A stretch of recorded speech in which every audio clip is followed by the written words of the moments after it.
So the Paladin is probably one of the coolest archetypes in any game, and in Throne and Liberty, the Paladin is actually pretty damn busted. Not only do you have access to being able to tank pretty much everything that any other class can, you also have the ability to heal yourself and allies while also providing some pretty awesome buffs and debuffs, while also being fully mana sustainable all in one character. I recently started playing the Paladin for group play, and man, I am very shocked at how powerful it is. Let me show you how to make the best Paladin build in Throne and Liberty. Let's begin. Alright, so now we're on the build section, and you guys told me in previous videos you would prefer me have like a written guide so you can follow it a lot easier. So in this video and for videos in the future, I'm going to have this written guide so you guys can follow it, be much easier for you. Link down in the description and the pinned comment, so hopefully this will make it a lot easier. And this actually is pretty good because I can actually go over the gear that I would prefer you guys have versus what I have at the time. So this is actually really good. So starting off, we have stats. We have 50 stats. We put 15 into strength. Dexterity, we put nothing into dex. 31 wisdom, we put 12 into wisdom. We had like a point left over, that's why I went to 31. And then perception, we put 21 into perception, giving us a ton of stuff. The reason for the strength is going to give us HP, and it's going to give us heavy attack chance and damage reduction, which is actually decent. For dex, doesn't matter. For wisdom, we want to get that max mana because the mana is pretty decent. And then for perception, we want the hit chance because it is a little bit lower. Hit chance is not that important on this build as it is for others, but this is fine. And then we need buff duration because buff duration again is going to be really good. It's synergistic to the Paladin. Now let's go over the gear. We're going to be going for Carcinex's Nether Blade. This one is going to be dropped from the Death Abyss boss. And this one is going to offer some strength as well as HP, things that tanks generally want. And then for the traits that we're picking up, ideally you want max health, hit chance, and then we want heavy attack chance. And these are going to be the stats you want to look for. It's actually a pretty easy item to get for the most part. It's a fairly easy dungeon, so it should be really good. For the wand, we're going to be getting the Aquarius Converted Tome. The reason for this wand specifically is because of the, actually not because of the crit, because of the perception and the wisdom. The perception and the wisdom is actually pretty valuable on this build, especially the perception. This is going to actually give you an ambush effect whenever your health drops below 20%. You can stealth for 3 seconds, and this is going to make it a little bit easier for you to like maybe get a breather if you're about to die. Can be a little dangerous at times, but yeah, it's pretty solid. We're going for hit chance, heavy attack chance, and we're going for buff durations for our buffs. For the helmet, we're going for the Shot Commander Visor. This is going to give us strength and cooldown speed. The cooldown being lower is actually pretty valuable in this. We're also going to be picking up max mana, melee evasion, and ranged evasion. I didn't really say this in the beginning, but this is actually pretty evasion focused, if that makes sense. The Paladin actually has a lot of synergies with evading attacks and getting things from it, so we're really heavy on evasion tanking with this one. Next, we're going to be getting the Ancient Tapestry Mantle. Almost every build has this because it's just so good. It has magic and range evasion with weaken resistance. We're going to be picking up max health, skill, damage resistance, and debuff duration, so we can keep those debuffs off of us. And this one's like, I feel like the core in almost any build, so really good. Next, we're going to be getting the Heroic Armor of Resistance. This is going to give us more melee evasion, and this is going to give us max HP, and then we're going to put max HP, melee evasion, and ranged evasion on this, giving us a ton of evasion. This is like one of our biggest HP evasion pieces in this entire setup, and is a fairly easy armor to get. Next, we're going to be picking up the Heroic Grips of the Resistance. This is going to give us hit chance that we kind of need a little bit of, and then we're going to get more magic evasion. With this, we're going to get magic evasion for the traits, range evasion, and more magic endurance, which is really good. For our Greaves, you're going to be getting the Admiral Greaves. This is going to give us a little bit of dex, unfortunately. The main reason we want this is for the melee evasion and the damage reduction, which is really synergistic to the tanking. We're going to go melee evasion, range evasion, and debuff duration. This is one of the few pieces with debuff duration.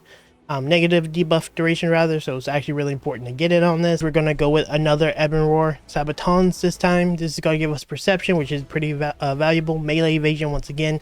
Stamina regen is fine, I guess. And then we're going to be picking up the mana regen because that's really decent. The melee evasion and the ranged evasion. You can go MS if you don't feel like you're having mana problems, but I think it's safe to have a little bit of mana regen on any build, in my opinion, at least one piece, so that's why we're going with this. For our necklace, we're going to be getting the Collar of the Decimation. This is going to give us some strength and once again some melee evasion for those sweet dodges, HP, skill damage boost, and buff duration. Next, we're going to get the Kunzite Bangle. I have like 30 of these things. The reason for this one is it's just going to give you a little bit of flexibility on other defenses, because we are very like evasion focused and damage reduction and HP, but we don't have a lot of bind or sideless resistance, and having a little bit of stats like that goes a long way. This is going to have max HP, skill damage reduction, and then debuff duration, which is super good. For our ring, we're actually going with a uncommon ring. I know that sounds a little crazy, but this is actually one of the few rings to have a good amount of evasion on it. We're going to be getting the ring of precision rather. This is going to give us hit chance and melee evasion. We're going to put HP on this and buff duration. It should be fairly easy for you guys to get this on top of that. This will actually make the build a little bit easier to put together for now until we upgrade it. But yeah, this is really good for the build. Next, we're going to be getting the Cold Iron Band. Once again, not necessarily going for all epics. We have a rare here.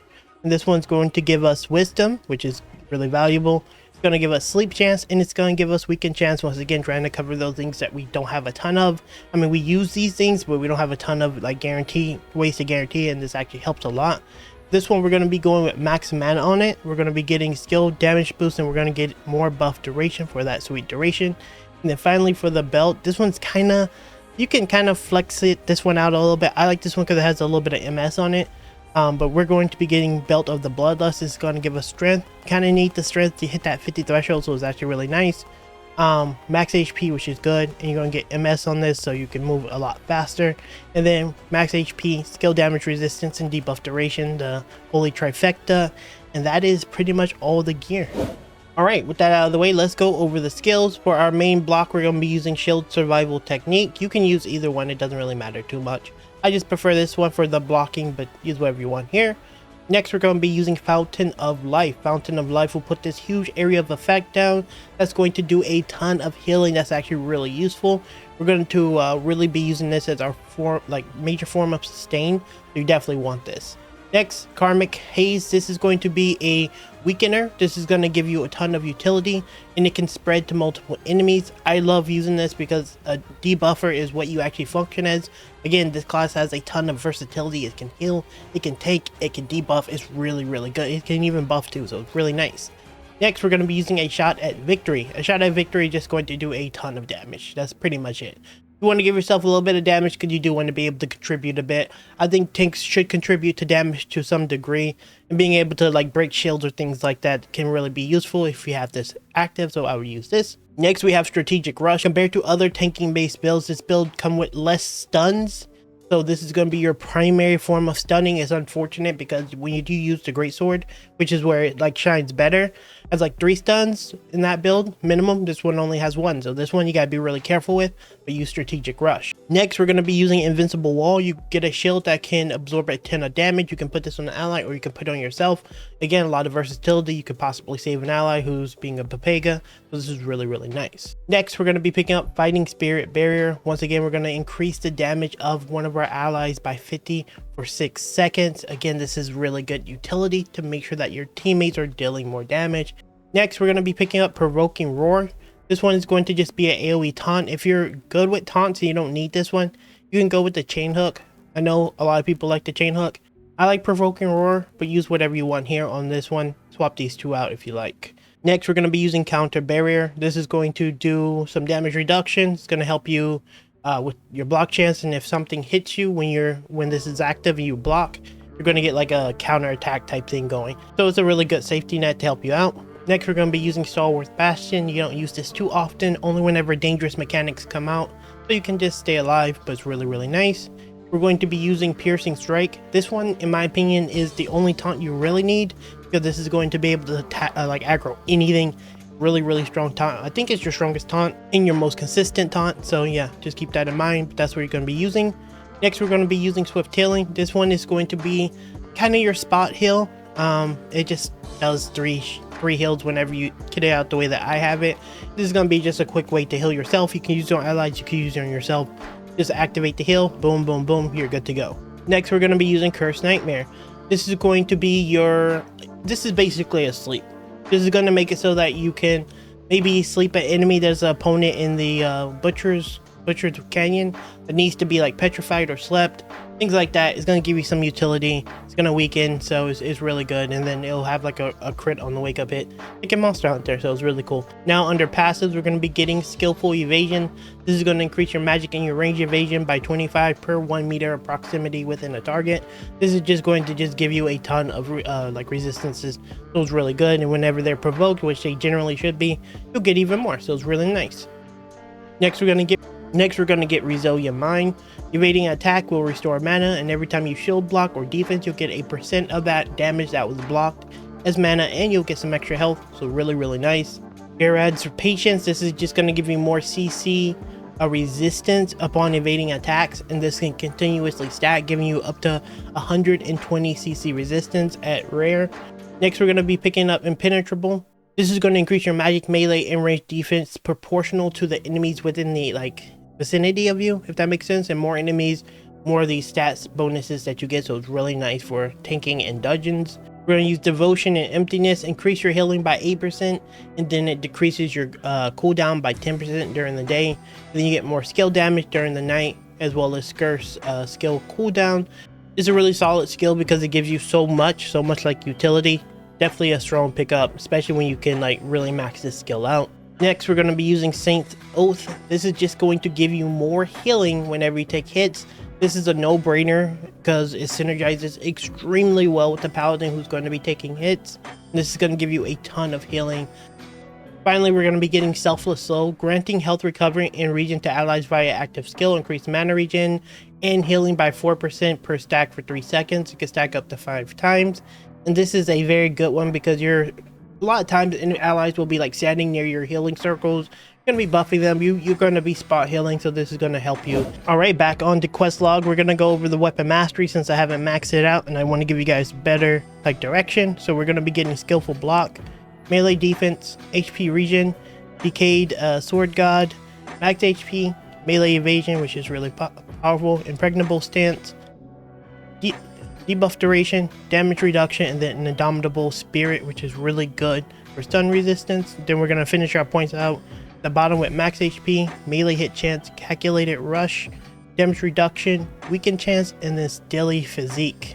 For the wand, we're going to be getting pure healing, magic defense, added attack speed, deep pain, melee evasion, cooldown speed, redemptive penitence, debuff duration, mana regen, and merciless wrath. And then we're going to go for the remaining at the bottom: mana regen, weaken chance, spiritual focus, mana, cooldown speed, and then time of the curse, which is going to be really synergistic to our curses. All right, so we're on the skill specialization. Let's go over it. First, starting off with the sword and shield.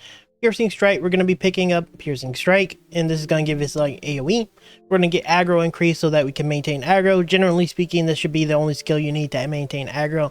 I like having a backup just in case more mobs come in, but this is what I like. For Counter Barrier, we're going to get the cooldown. This happens whenever you actually do the shield strike, so this is going to help the cooldown, which is really nice. Next, we have Provoking Roar. Again, you may not use this skill, so you may want to use this on the other skill you may change to, which may be Chain Hook or maybe another heal. But if you do go with Provoking Roar because you need more aggro, just go with cooldown reduction and effect duration. For Stalwart Bastion, we're going to go focus on effect target, and this just gives you more damage reduction specifically to you, and it removes the AoE because I find this to be much better in those moments you need it. And then under a Shock at Victory, we're going to get Skill Effect Enhance, and this is going to increase the skill bonus damage just to help you out with a little bit of DPS. Over on the wand, we're going to be going to Swift Healing, and this one is going to be getting Healing Transfer, Consecutive Use, and Mana Recovery. These are all really good for giving you a good amount of heals, and you can use 3 at a time, so you get a lot of healing from this. Under Cursed Nightmare, we're going to be picking up Enhanced Nightmare. It's just going to make it easier for them to fall asleep. They'll just instantly fall asleep. And then you could get deep sleep if you're playing with a team that's a little inconsistent, because if you hit them twice, only then will they wake up, and it'll make it easier for you to keep them asleep. So that's what that's for. For Chromatic Haze, we're going to get additional damage. This is going to give more damage on your Hex. You don't necessarily need to go with anything here, honestly, but I want that additional damage. Invincible Wall, you're going to get skill distance increase. Is going to make it easier for you to use the skill. Under Fighting Spirit, oops, I took that off. Under Fighting Spirit, we're going to get Fighting Spirit Barrier, and this is going to give you more max damage, and then we're going to get duration increase so they can have it up a little bit longer so your allies deal more damage. And then finally, under Foundation of Life, we're going to get mana recovery, radius increase, and effect duration so you can get more mana, more AoE for your allies, and more duration, so you just heal for a long time. And that's pretty much it for skill specialization. And there you have it, guys. That is my evasion based paladin tank healer thing that we got going. It's actually really sick. Unfortunately, sorry I didn't have a ton of footage to put alongside this. I typically do that, but I did recently swap over to the build, and I've been doing this for like guild raids and stuff like that. That's why you saw that type of footage. But in future videos, whenever we like maybe perfect the build a little bit more or more builds, we're gonna have a bit more footage. But yeah, hopefully you guys like the paladin build. Let me know down in the comments what you think, some changes you would make. Don't forget to check out the link so you can get this directly. And yeah, hopefully you guys like it. Let me know what you want me to make next, and I'll see you guys in the next video very soon.